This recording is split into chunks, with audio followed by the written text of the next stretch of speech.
episode of Dog Training Tips and Tricks with Premier Dog Training. My name is Samantha, and today we're going to be going over the command down. Now, there's a little bit of confusion with the command down because a lot of people actually use it incorrectly. A lot of people, when their dog jumps up on them or on the couch and they don't want them there, they'll tell them to get down. And that definitely needs to stop if you're one of those people. We want to make sure that that word down is being only used for one thing, which is to lay down on the floor. So if your dog is jumping up on you or the couch and you don't want them there, try replacing the word down with the word off. That way it's a completely separate command and there won't be any confusion when you tell your dog down. We have to make sure that one command means only one thing for them to do. So if we teach them that the word down means to lay down and to get off of things, it's going to create confusion and be more difficult for your dog. So replace the word down with off when you're telling them to get off of things. Get off the couch, get off me, get off the counter. It works just as well and your dog will catch on very quickly to what you mean. So without further ado, let's get started. Grab your dog, grab your treats, and let's work on down. Okay, so you've got your treats and you've got your dog and you're ready to begin. Now, remember, we want to make sure that they're focused up and that they know that training's about to start. Knox, of course, is already super focused in on these treats and he's ready to go. So in order for you to be able to start practicing the command down, your dog is going to have to know a really good sit, because what we're going to do is we're going to guide them from a sit command into the down command. So make sure that the sit is really reliable and consistent. If it's not yet, go ahead and wait, pause this video, don't start working on this just yet. Go back to working on that really good sit. But if you've got your sit down, then welcome. Let's get ready to begin. Handsome boy. So just like with sit, what we're going to do is we're going to use that nose to lure your dog where they need to be. You see, again, just like I was showing you last time, his head is going everywhere that treat is going. So what we're going to do, he's already in that sit. If your dog's not in a sit, go ahead and put him into that sit. And what we're going to do is we're going to guide them down first, and then we're going to guide them out so that their body goes down and then out where they need to be. As soon as they hit the floor, tell them, yes, good boy, good down, and start associating the command with the word, which is down. So again, as soon as their body hits the floor, tell them, yes, good boy or good girl, and tell them, yes, good down. Really make sure that we're marking when the good thing happened. Timing is everything when it comes to dog training. So remember that at home, it's going to look a little bit different for you. Knox already knows all these things and more, so it's going to happen very quickly with him. It may take you a couple of tries at home.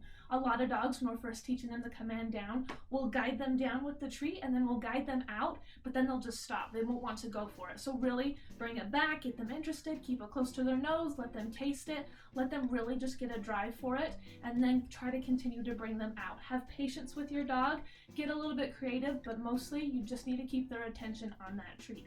If they're focused on the treat, they're going to follow through with that command every single time.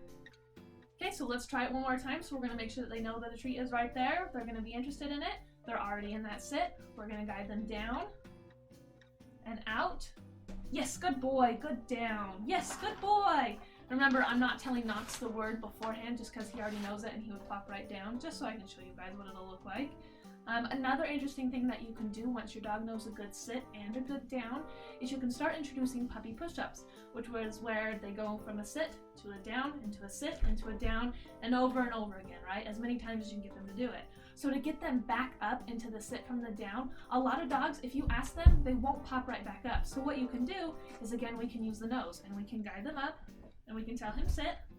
Good boy, good sit. And so we can teach them to go back up as well as down, just all in between. And this is going to be a great way to practice both of these commands. That way you can get the same practice time in for both of the same things. So we're going to try again. He's got the interest in that treat. We're going to guide him down and out, down. Yes, good boy. Just like that. It's going to be down and out constantly until they get it under control. Now, you don't need to guide them every single time. There's going to be a point where they're going to catch on and they can do it on their own. So we're going to guide him into a sit, back sit. Good boy. And then what you can start to do is you can just do a down motion just like this, and we don't have to go out anymore. So what we're going to do, it's right here. We're going to go down. Good boy, just like that. And that's how you can kind of start working on it a little bit faster.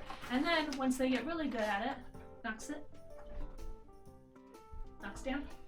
Down. Good boy. Is that they're just going to plop right up and down all on their own.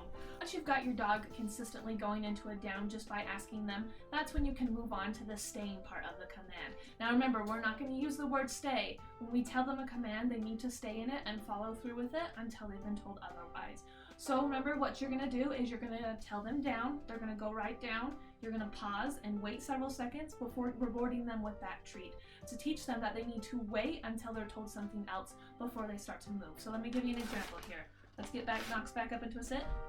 Good. And we're gonna guide him down, and we're gonna wait. And he's gonna have to wait for it.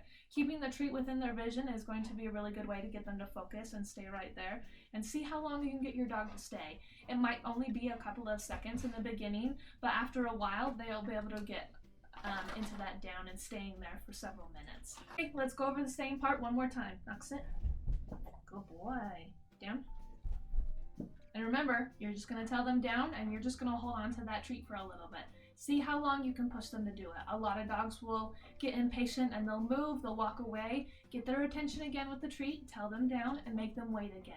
In the beginning, it'll only be for a couple seconds, but after a couple days of practice, you should be able to at least get to a minute. If you're having a hard time with this, give us a call. We'd love to help you out. Thanks for joining us today. We hope we've been able to help you out just a little bit. If you and your dog are still struggling, please give us a call. We'd be happy to set up a free evaluation with you. Other than that, we'll see you in the next one. Knox, can you say bye?